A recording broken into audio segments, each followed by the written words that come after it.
அல்லாஹ்வின் நல்லடியார்களே, அல்லாஹ்வுடைய மாபெரும் கிருபையினால் இஸ்லாமிய வருடத்தினுடைய புத்தாண்டிலே முஹர்ரம் பிறை ஒன்றிலே நாம் எல்லாம் அமர்ந்திருக்கின்றோம்.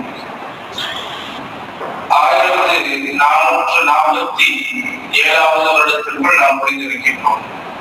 வல்ல ரஹ்மான் இந்த வருடத்தை நமக்கு சிறப்புமிக்க வருடமாக நம்முடைய வாழ்க்கையினுடைய தேவைகளை இறைவனத்தில் பெறக்கூடிய வருடமாக நம்முடைய கவலைகள், துன்பங்கள், துக்கங்கள், துயரங்கள் அனைத்திலிருந்தும் எல்லா பிரச்சனைகளிலிருந்தும் நீங்கி இறைவனுடைய பொருத்தத்தை பெற்று நிம்மதியான ஒரு வாழ்க்கையை வாழக்கூடிய பேரை அல்லாஹ் நம் அனைவருக்கும் தந்தவர் புரிவானார்.